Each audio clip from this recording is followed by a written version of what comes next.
Nah, dia kan selalu bikin acara jaipongan dan sebagainya. Nah, ternyata setiap acara tahunannya ini itu selalu memakan korban. Di mana setiap selesai acara selama 3 hari ini, selalu ada 1 sampai 2 pemuda yang hilang. Yang entah kemana, nggak pernah ada jejaknya.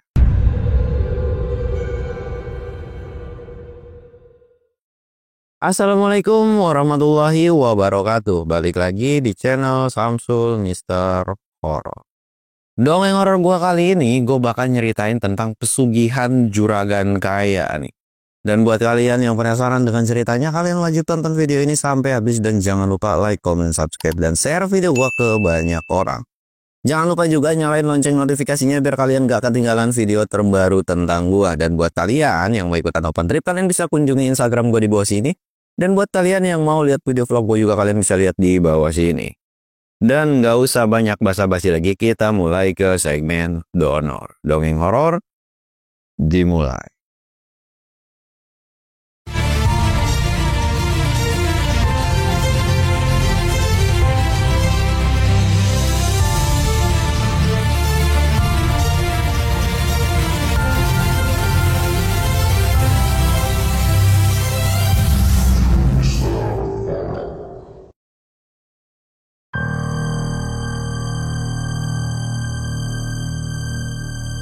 Oke cuy, sebelum masuk ke ceritanya, kita ritual kayak biasa. Kita jangan lupa sebat but.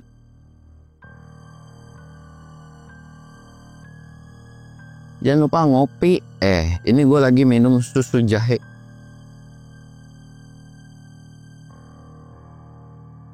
Karena kan sekarang cuacanya lagi hujan terus nih ya dalam minggu-minggu ini. Jadi cuaca kondisi Jakarta, Tangerang, Jabodetabek lagi dingin-dingin banget. Jadi harus minum yang hangat-hangat lah ya, karena jos banget. Dan kemarin gue cerita banyak Sundanya kan. Nih kalau kalian mau cerita Sunda lagi, nanti gue akan versi Sunda full bisa. Ya lu bisa tulis di kolom komentar lah. Karena kan gue bisa menguasai bahasa daerah ya cuma Sunda doang kan, karena gue orang Sunda. Kalau lu mau yang versi full lengkap, gua ngedongeng pakai versi bahasa Sunda, nggak ada bahasa Indonesianya, lu bisa komen di bawah, pokoknya full tuh. Gua akan pakai cerita pakai bahasa Sunda. Tapi gue bingung ya, karena editor gua nanti pasti akan komplain ya, atau akan kesel karena kayak yang sebelum-sebelumnya komplain gitu kan. Bang, gua nggak ngerti, udah biarin aja, kalau nggak ngerti mah nggak usah ditranslatein, karena gue juga males kan. Udah biarin aja, mereka ngerti syukur, kagak bodo amat. Tapi kalau misalkan ada sekitaran berapa orang ya, ada yang pokoknya lu tulis di kolom komentar, bang pakai bahasa Sunda, ada sekitaran 70 orang yang komen seperti itu, gue bakalan cerita pakai bahasa Sunda. Oke? Pokoknya lebih seru sih kalau pakai bahasa Sunda gitu pak. Karena kalau pakai bahasa Sunda gue banyak cerita-cerita nih yang seru, lucu gitu kan, yang horor banyak lah. Dan oke lah, sekarang kita akan langsung ke ceritanya aja. Jadi dimulai dari sebuah desa. Kita sebut aja nama desa ini Lembur Kuring coy. Di desa ini, kalian mungkin orang-orang desa nggak harus Sunda ya, orang Jawa gitu juga banyak lah. Pasti di kalian budayanya tuh dulu tuh tahun berapa ya, 2010 gue masih ngeliat sih. 2010 ke bawah itu gue masih tahu lah bahwa setiap habis panen biasanya juragan-juragan yang punya sawah lega hektaran, setelah panen, apalagi panennya itu hasil tuh gimana ya, nggak merugi, untung gede, mereka kan biasanya tuh kan ada nggak bikin acara kan, entah itu apa ya, kalian bisa tulis di komentar lah acaranya apa gitu kan. Tapi ada beberapa juga yang kalau hasil panennya banyak melimpah ruah itu ya bikin hiburan. Kalau dulu sih ya kayak jaipong, terus wayang golek dan sebagainya lah ya. Nah sampai akhirnya di desa ini, di desa Lembur Kuring ini, ada satu juragan. Sebetulnya orang yang punya sawah atau perkebunan luas itu banyak sih, ada beberapa orang. Tapi entah kenapa juragan ini setiap tahunnya itu selalu hasil. Bahkan kalau misalkan di kalau di tempat atau di orang lain ini merugi atau kena hama dan sebagainya, Dia ini selalu hasil, nggak ada yang namanya nggak hasil gitu cuy. Panennya selalu melimpah ruah, nggak ada yang namanya gagal panen. Pada saat itu tuh orang berpikiran wah lagi mujur. Bahkan memang ya namanya juga netizen gitu kan. Selalu ada selentingan omongan yang gimana wah jangan-jangan pesugihan, jangan-jangan pesugihan, jangan-jangan muja gitu kan. Tapi ya isu cuman isu doang karena nggak ada pembuktiannya juga gitu kan. Nah ketika si juragan ini itu kan setiap tahun selalu ngadain pesta. Dan biasanya itu dilakukan selama 3 hari 3 malam tuh cuy. Gimana kurang top markotop itu juragan. Pesta 3 hari 3 malam gitu kan. Pesta kawinan kita aja kalah tuh sama acara juragan ini. Nah dia kan selalu bikin acara jaipongan dan sebagainya. Nah ternyata setiap acara tahunannya ini itu selalu memakan korban. Dimana setiap selesai acara selama 3 hari ini selalu ada 1-2 pemuda yang hilang, yang entah kemana nggak pernah ada jejaknya. Awalnya warga itu berpikiran mungkin kabur. 1 tahun pertama itu masih kayak berpikiran itu mah mungkin kemana kabur atau ya nggak tahu lah, intinya nggak menyalahkan dari si juragan ini. Di 2 tahun itu udah ada mulai isu-isu wah jangan-jangan ini adalah tumbal dari si juragan tersebut. 3 tahun bahkan sampai 5 tahun berlangsung bun. Itu orang-orang udah mulai berpikiran negatif sama si juragan ini. Tapi memang nggak ada pembuktiannya. Dan yang paling parah kan si juragan ini juga normal pada umumnya manusia. Pakai peci, kalau sholat ya sholat ya. Nggak tahu juga lah ya gitu kan. Jadi kayak dia juga dermawan, suka berbagi dan sebagainya. Jadi nggak mencirikan bahwa nih orang ini melakukan tindakan kejahatan atau muja setan seperti pesugihan gitu.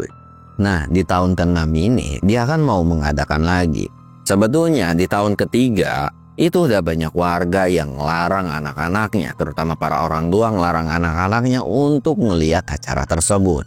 Jadi kayak udahlah jangan daripada nanti lu jadi korbannya, Sampai akhirnya di hari ketiga ini, di tahun ke-6 ini, itu kan seperti biasa mau mengadakan yang namanya hajatan lagi. Nah di tahun ke-6 ini juga sebetulnya itu tahun-tahun paceklik atau banyak orang yang gagal panen, tapi juragan ini malah justru nggak gagal panen. Seperti biasa dia selalu mengadakan pesta 3 hari 3 malam. Nah ketika mengadakan ini ada, kita sebut aja salah satu pemuda yang tinggal di desa Lembur Kuring ini, kita sebut aja namanya Jaka. Jaka ini dia ini mondok di salah satu pesantren yang ada di luar kota. Dan kebetulan pada saat itu memang kondisinya dia ini lagi pulang ke rumah gitu kan. Nah ketika pulang ini orang tuanya udah memperingati ke Jaka, Jak, tahun ini sebetulnya kamu pulang kan, dan kayaknya tahun ini juga bertepatan dengan yang namanya acara dari juragan paling kaya di desa kita. Kalau bisa kamu ketika ada acara jangan pernah main ke sana ya. Mau siapapun yang ngajak, entah itu temanmu atau siapapun, jangan pernah datang ke sana. Jaka ini sempat mikir loh, memang kenapa bu? Toh itu kan hiburan. Dan lagian juga kan hiburannya kadang jaipong, kadang wayang golek, ya gak apa-apa lah, itu kan sebuah kesenian gitu kan. Toh di pesantren anakku pun itu diajarin namanya pencaksilat, jaipong dan sebagainya. Itu adalah budaya dari kita kan. Emang kenapa? Sebetulnya ibu gak akan larang kamu juga, tapi menurut rumor yang beredar, juragan ini kayaknya ikut pesugihan. Dan juga setiap acara ini selalu memakan korban sampai 2 orang. Selalu hilang dan entah kemana gitu kan. Tapi Jaka ini malah bilang, gak boleh kayak gitu bu. Apalagi kita ini orang beragama. Masa iya gak ada bukti, gak ada apa, kita harus suzon. Ya mungkin karena memang kebenaran aja kali pada saat itu kejadiannya orang-orang itu hilang. Ibunya cuma tarik nafas doang, karena memang sih semua apa yang dibicarakan sama ibunya ini nggak ada bukti juga kan. Tapi kan selaku orang tua itu khawatir dengan anaknya atau mengantisipasi supaya tidak terjadi apapun juga kan nggak ada salahnya. Nah pada saat itu memang Jaka ini seorang pemuda yang dibilang jelek enggak, normal enggak, intinya di atas rata-rata dikit lah, lumayan ganteng pada saat itu. Dan orangnya juga bersih, alim, gak banyak tingkah, pokoknya idaman para cewek banget lah. Nah singkatnya, setelah dapat peringatan dari ibunya ini, ya karena liburan lagi di kampung gitu kan, akhirnya ketemulah beberapa teman. Nah ketika ketemu beberapa teman ini memang sempat ada ajakan dari beberapa temannya untuk ngikut ke suatu tempat itu gitu kan. Awalnya itu nolak, tapi kayak enggak lah gitu kan, gak enak sama ibu. Tapi Jaka ini enggak bilang ke teman-temannya bahwa dia ini enggak dilarang sama ibunya, cuman kayak lagi pengen istirahat aja gitu kan. Tapi temannya terus maksa. Tapi Jaka ini bilang, ya nggak apa-apa sih, tapi di hari kedua aja ya. Karena kan acaranya 3 hari 3 malam kan. Tapi hari pertamanya enggak lah. Dan dia tuh udah bilang, udahlah di hari ketiga aja gitu kan. Sampai akhirnya udah tuh selesai kan. Udah selesai obrolan pada saat itu. Dan Jaka pun bilang ke ibunya, Bu, aku diajak sama teman-teman. Nggak apa-apa Bu ya, gue juga nggak akan pulang malam kok. Lagian ya aku untuk menghargai teman-teman aku aja paling. Ya cuma 1 jam nanti aku langsung pulang lagi. Gak enak sama mereka. Ibunya gak bisa berkata apapun. Dia tuh cuman kayak nunduk aja. Terus bapaknya dari Jaka ini bilang, ya udah kalau memang kamu mau ke sana, kamu hati-hati. Apapun kalau misalkan kamu digodain. Bapaknya ini seolah udah ada feeling sebetulnya. Bapaknya ini bisa bilang Ustadz kampung juga ya. Bapaknya cuman berpesan, kalau kamu digodain sama perempuan, jangan kamu tanggapi. Kamu acuhkan saja, terlepas dari perempuan itu minta tolong apapun. Dan di situ sempat sih Jaka kayak mikir, emang ada orang kayak begitu? Iya, kalaupun misalkan ada pun paling ya teman-temannya doang gitu kan, teman-teman yang memang satu angkatan, yang perempuan ya banyak lah gitu. Mungkin berpikiran Jaka pada saat itu adalah ya temannya perempuan, orang yang gak dikenal lah gitu kan. Akhirnya dia udah setuju dan di malam kedua ini berangkat. Di malam kedua ini memang tidak ada kejadian apa-apa. Cuman Jaka sempat terlintas bayangannya pada saat itu. Jaka kan temennya banyak di kampung, tapi dia juga nggak begitu tahu tentang teman-teman satu-satunya, kecuali yang memang lingkungannya dekat rumah di situ. Nah acara itu pun itu dikunjungi sama beberapa desa cuy. Jadi bukan cuma desa Lembur Puring doang. Jadi ada dari desa sana, desa sini, itu banyak banget lah. Dan Jaka pun gak yang pure di depan atau yang nontonnya itu di depan banget, yang gak kelihatan banget, cuman ya seru-seruan sama teman. Nah ketika lagi nonton ini Jaka sempat ngeliat satu perempuan yang dimana kok perempuan ini mukanya kayak gak asing. Dan memang bisa dibilang perempuan ini adalah perempuan yang pernah Jaka suka dulu gitu kan. Dan ketika pernah ditolak sama perempuan ini kayak ya udah nggak tahu kemana lagi dan nggak berharap lagi, karena cowok itu ditolak itu hal yang biasa gitu kan. Dan nggak berpikiran pengen ngedeketin lagi, cuman kayak gue udah lama nih nggak ngelihat dia, kok tiba-tiba muncul gini kan, pengen lah silaturahmi gitu kan, nggak punya nih tujuan-tujuan yang lain. Sampai akhirnya ngelihat, dan si perempuan ini pun itu sempet berpapasan muka juga, jadi kayak saling tengok dan senyum. Jaka ini akhirnya coba lah ngejar dan bilang ke temennya, bentar ya gue kesana dulu mau beli sesuatu jajan gitu kan. Teman-temannya ini setuju, oh ya udah. Akhirnya dia nyamperin, dicari-cari nggak ketemu. Lah kemana ya? Tapi apa bener ya? Kita sebut aja namanya itu Intan lah ya si perempuan nih. Apa bener itu Intan nih? Tapi ya sudahlah, akhirnya mau balik lagi lah ke temennya. Tapi ketika mau balik lagi ditepok Kang Jaka gitu kan. Baliklah Jaka ini, kamu Intan kan gitu kan.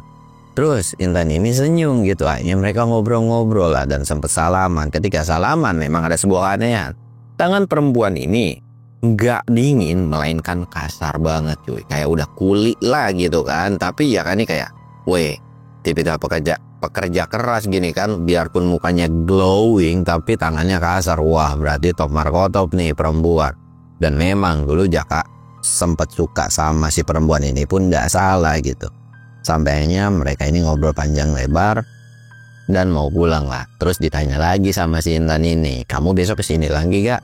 Aku besok mau kesini lagi. Ya misalkan kamu mau kesini lagi, ya udah kita janjian aja jam sekian gitu kan. Jaka ini tidak menolak dan tidak mengiyakan juga. Dia tuh cuma jawab, insya Allah ya. Aku coba nanti izin dulu sama bapak sama ibu dulu. Kalau memang dibolehkan, ya sudah gitu kan. Aku pasti berangkat lagi. Tapi aku nggak janji ya. Dan ini senyum doang. Akhirnya mereka pergi lah. Dan terus balik. Dan kondisi muka Jaka ini sempat memerah kayak senyum-senyum aja pada saat itu. Terus sempat diledekin sama temennya. Ngapain lu senyum-senyum gitu kan sendiri?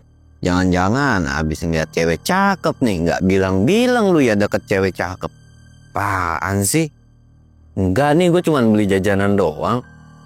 Temennya itu kayak nggak menghiraukan dan bodoh amat lah, namanya juga laki kan. Gimana sebatas bercandaan aja. Di hari itu pun akhirnya udahlah, cabutlah mereka pulang. Tapi anehnya si Jaka ini selalu terngiang-ngiang dengan Intan ini cuy.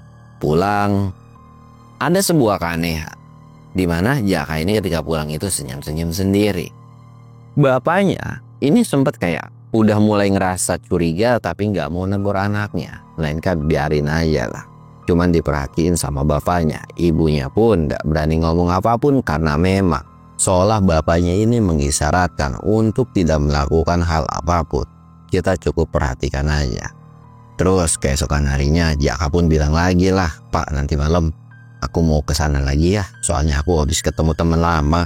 Ternyata dia ngajakin satu malam lagi karena ini kan malam terakhir.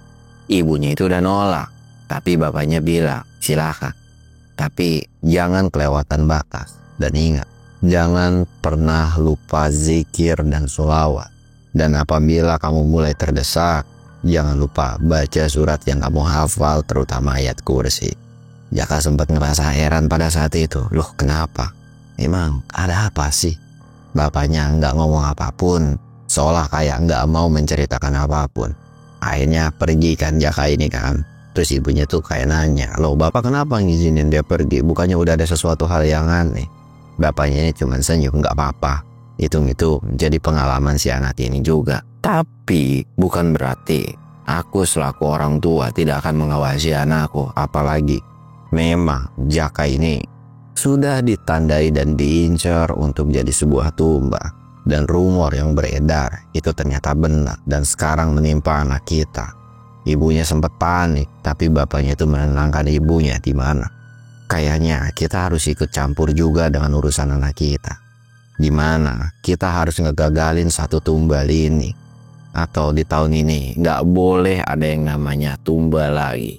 Di situ pun akhirnya bapaknya ini kita nggak akan ceritakan bapaknya lah ya.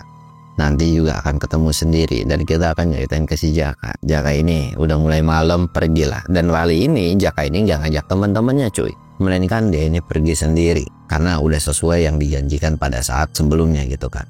Singkatnya, memang acaranya ini di satu bukan alun-alun, intinya lapangan gede lah ya. Nah, mereka itu janjian di tempat yang dibilang jauh banget enggak, masih kelihatan sih, cuman agak melipir sedikit lah. Di situ pun sempat Jaka ini celana kecil loh, bukannya dijanjiin jam sekian gitu kan, tapi kok nggak ada.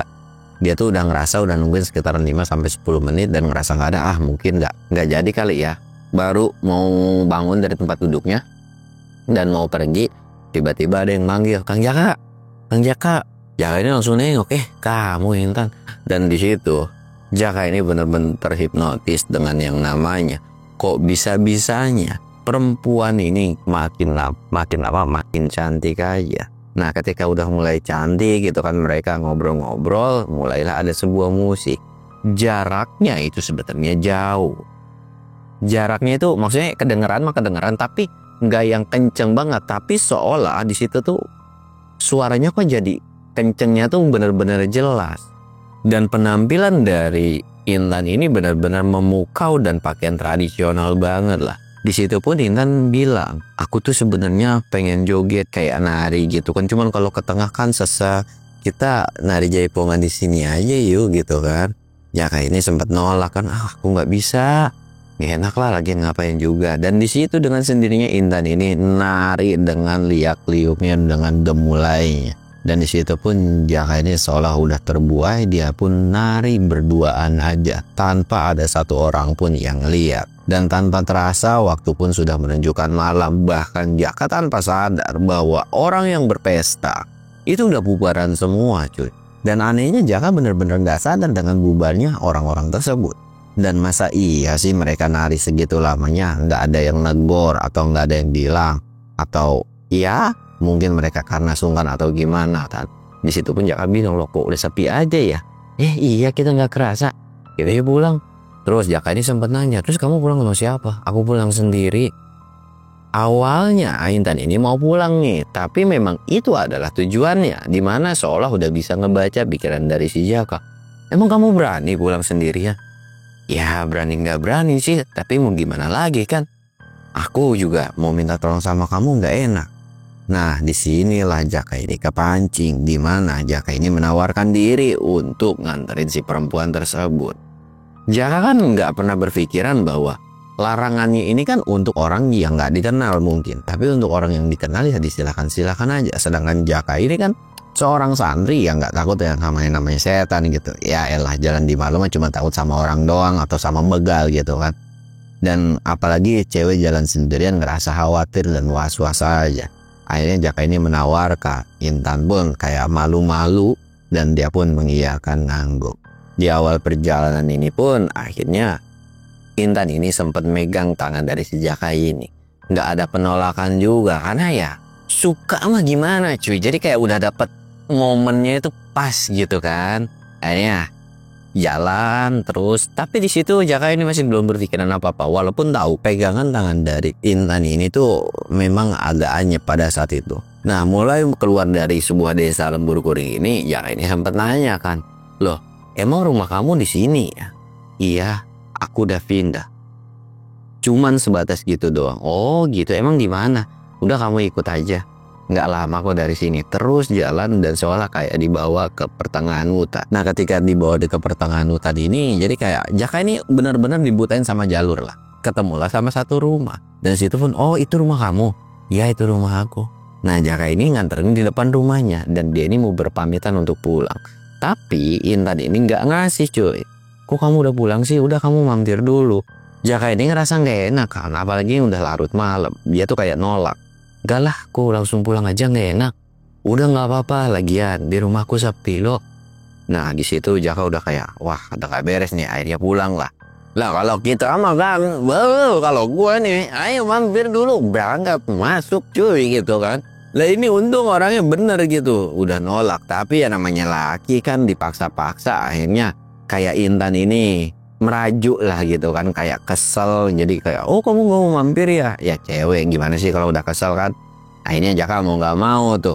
Akhirnya dia ya udahlah tapi cuma sebentar ya. Di situ pun Intan tuh cuma senyum gitu. Ya udah nggak apa-apa. Masuklah dia, masuk terus disuguhin makanan dan minuman. Nah ketika disuguhin makanan dan minuman, ketika dia tuh sebenarnya nggak mau Noel itu minuman ya, tapi karena kan budaya kita bertamu itu adalah menghargai makanan setiap yang ada disuguhkan. Nah ketika mau minum ada sebuah bisikan yang dimana suaranya ini gak asing tapi kayak siapa ya gitu kan. Jangan kamu minum. Jadi kayak mau diminum terus ditaruh lagi. Dan situ pun Intan nanya kenapa gak diminum? Gak apa-apa kok, kamu gak suka ya? Kamu mau kopi apa mau teh? Apa mau apa gitu kan ditanyain. Enggak kok gak apa-apa, nanti aku minum gitu. Nah di situ pun sempet ada sebuah bisikan lagi yang dimana kayak disuruh untuk istighfar, untuk baca sholawat, untuk baca ayat kursi. Dan iya mau nggak mau pada saat itu kayak ini siapa sih? Sempat nengok kiri dan tak kanan tapi nggak ada. Dan Intan tuh kayak ngerasa udah mulai aneh. Kenapa? Ada apa? Kamu ngerasa risih dan diskat. Tapi Intan ini kayak langsung lama-lama tuh ngedeketin. Dan bahkan pegangan tangannya itu sampai kayak dirangkul begini cuy. Lah itu coba kalau kejadian sama gua enggak gua gepek tuh cuy. Tapi ternyata Jaka ini agak mulai risih ya. Agak kurang nyaman lah.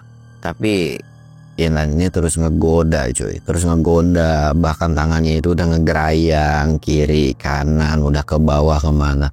Dan di situ pun Jaka sempet ngepisin. Di situ pun langsung ucap istighfar. Astagfirullahaladzim. Dia tuh kayak ngucap kayak nutup matanya terus sambil baca ayat kursi terus langsung dibasuhin ke bawah gitu cuy. Dan ketika ngeliat itu benar-benar tempat yang tadinya rumah itu seketika berubah jadi hutan belantara. Nggak kelihatan penerangan sedikit pun. Jaka langsung nengok kiri dan kanan. Kok bisa tempat ini jadi berubah gelap gulita? Seketika ketika Jaka ini mulai nengok kiri dan kanan, ternyata di atas itu ada suara cekikikan kuntilanak. Dan ketika Jaka nengok, suara kuntilanak itu justru malah pindah-pindah. Bahkan kuntilanak ini pun terbang dari pohon satu ke pohon yang lainnya. Ketika kuntilanak itu udah hilang begitu aja, Jaka ini coba ngeraba jalan karena pure gelap banget pada saat itu. Dia tuh coba jalan tapi nggak ketemu kan, dia juga bingung, akhirnya mutusin untuk berhenti aja lah. Ya udahlah, kalau memang harus bermalam di hutan, dia akan bermalam di hutan. Tapi kirain bakalan aman-aman aja, ternyata ada sebuah panggilan lagi yang dimana itu adalah suara Intan. Kang Jaka, Kang. Jaka ini langsung ngeh dan nengok. Intan? Di situ pun Intan tiba-tiba ada di belakangnya seolah kayak ngerayap gini aja. Sedangkan Jaka di sini udah mulai sadar bahwa ini adalah tipu daya dari jin atau setan yang memang mau ngasut Jaka atau nyelakain Jaka. Jaka ketika digerayangin sama itu perempuan nih cuy. Jaka ini langsung baca ayat kursi, baca surat yang dia hafal, doa-doa semua dia lantunkan, dan seketika badan yang ada di belakang ini ngejerit kepanasan. Bahkan yang awalnya tangannya ini bagus, mulus, kinclong, tiba-tiba berubah benar-benar menjijikan, keriput, penuh nanah, penuh darah. Bahkan benar-benar aroma dari makhluk itu benar-benar bau bangke banget. Jaka langsung nengok dan astagfirullahaladzim, tarik napas, dan makhluk ini seketika suaranya pun tua total dan ngancam. Kamu sudah jadi milikku, dan kamu harus ikut, harus jadi tumbal berikutnya. Jaka ini duduk sila dan dia tahu bahwa ini bukan sesuatu hal yang benar. Jaka nggak memperdulikan dengan ancaman dari makhluk itu. Jaka langsung menebalkan keimanannya. Dia tuh melantunkan zikir-zikirnya, dan seketika entah apa yang terjadi sama makhluk itu, cuman ada sebuah teriakan disusul dan dibarengi dengan yang namanya suara ledakan. Dar, kenceng banget. Makhluk itu pun seketika hilang. Nah, karena Jaka ini terus zikir kan, bahkan tanpa terasa itu pun udah menunjukkan subuh. Bahkan udah mulai samar-samar terdengar suara lantunan azan. Jaka masih nggak bergeming dari tempat itu, dan terus dia tuh langsung kayak tayamum dan sholat subuh. Dan waktu matahari pun mulai terasa atau mulai kelihatan lah cuy. Udah kelihatan awalnya Jaka ini mau pergi cuy, tapi kayak ngerasa bahwa dia ini penasaran dengan tempat tersebut itu ada di mana. Dan matahari ini udah bersinar terus sampai akhirnya nyala. Dan ketika udah nyala, Jaka ini benar-benar dikagetin dengan sebuah tulang belulang, yang dimana kok di sini ada tulang. Ini tulang apa? Semakin lama diperhatiin kok bentuknya kayak manusia. Akhirnya Jaka pun bisa menyimpulkan bahwa tempat ini hanya memang menjadi bekas korban tumbal atau orang banyak yang meninggal di sini dan gak diketemukan. Jaka tahu lokasi ini karena ketika dia ini berarti ada di sebuah bukitan cuy. Karena ketika ngeliat ke desa tuh kayak gue kenal deh desa itu gitu kan. Akhirnya dia tuh kayak tandain dulu tempat tersebut, terus dia tuh jalan nyusuri bukitan-bukitan itu. Di sepanjang perjalanan memang banyak banget yang namanya gangguan, tapi Jaka ini masa bodoh dengan gangguan-gangguan tersebut. Sampai akhirnya keluarlah dari bukitan tersebut. Tapi ternyata cuy, ketika keluar dari bukitan itu sempat ada namanya Juragan Taya ini seolah kayak udah ditunggu ya. Jadi kayak memang wah gagal nih, berarti harus pakai cara lain gitu kan. Jadi Jaka ini dikasih nasi kotak, isinya itu makanan, ada buah-buahan, bahkan makanannya ini bener-bener enak seenak-enaknya. Di situ pun dikasihin kan. Dan awalnya sih kayak udah yuk makan bareng gitu kan.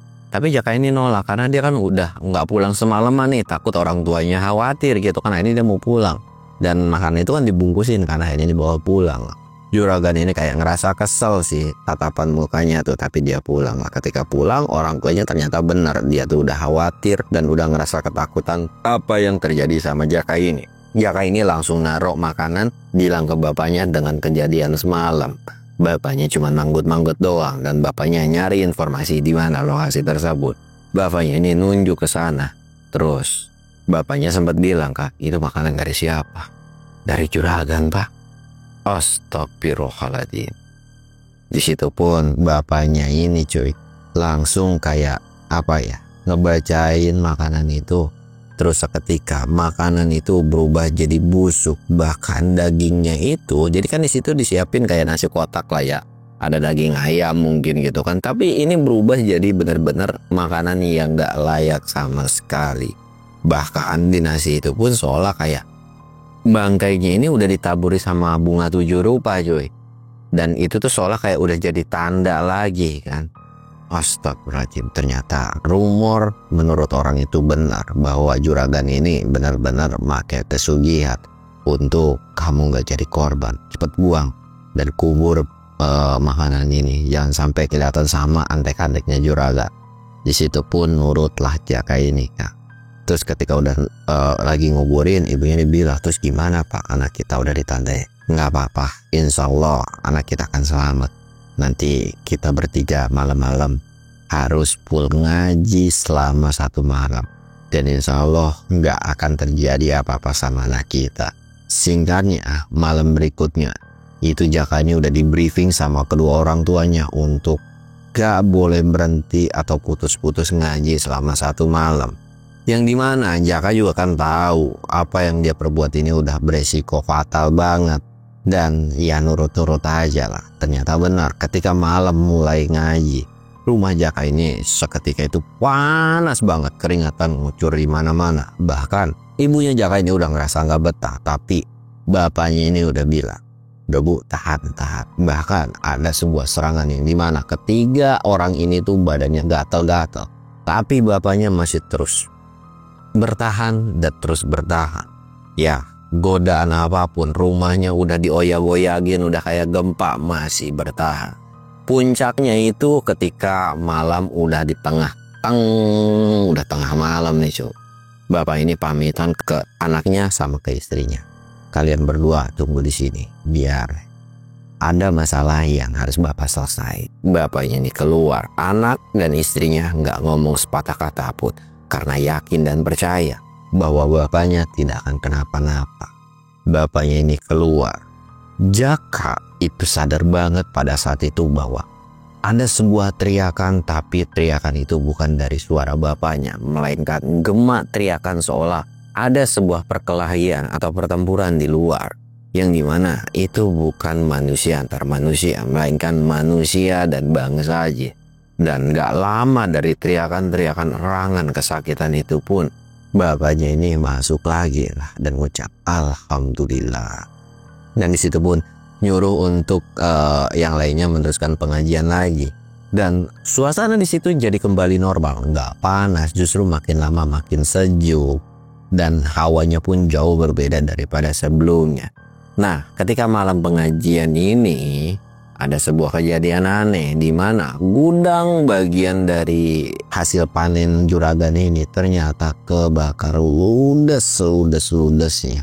Nggak menyisakan apapun, bahkan harta bendanya itu semua raib. Bahkan juragan ini pun terkena penyakit yang bisa dikatakan gatel-gatel. Benar-benar pure melepuh, dan berita itu sempat beredar ke banyak orang.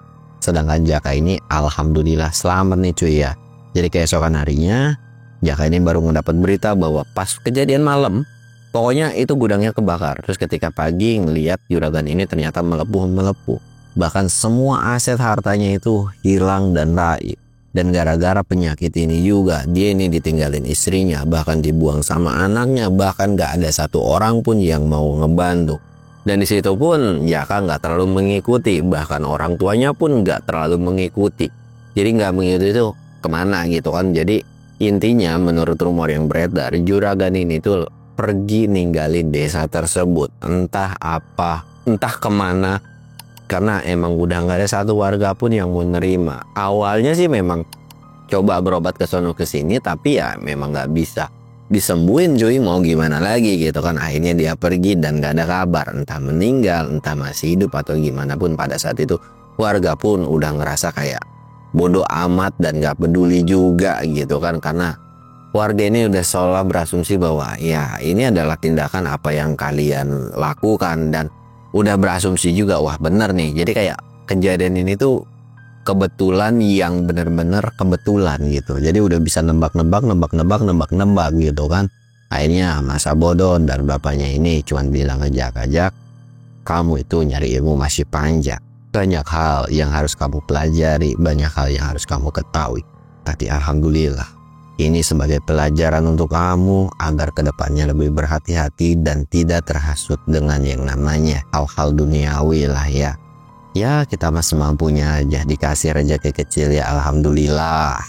Semua itu tergantung rasa syukur kita. Karena kalau misalkan kita nggak cukup, mau dikasih rezeki sebanyak apapun, kita tidak akan pernah merasa cukup. Di situ pun Jaka cuma nanggut-nanggut doang, dan Jaka pun minta maaf sama kedua orang tuanya karena memang ya Jaka sempat terbuai dengan salah satu temennya yang dulu pernah dia sukai. Ya ternyata memang temennya ini ya memang bukan temennya gitu, cuman penjelmaan jadi temennya gitu kan. Tapi orang tuanya memaklumi. Justru di sini pun Jaka akan lebih berhati-hati jika mengalami kejadian yang serupa lagi. Dan sampai akhirnya cerita ini pun selesai. Pelajaran yang bisa kita ambil dari cerita ini ya banyak lah ya. Intinya yang positif-positif aja kalian ambil, yang negatifnya silahkan kalian buang. Gua Samsul undur diri. Assalamualaikum warahmatullahi wabarakatuh.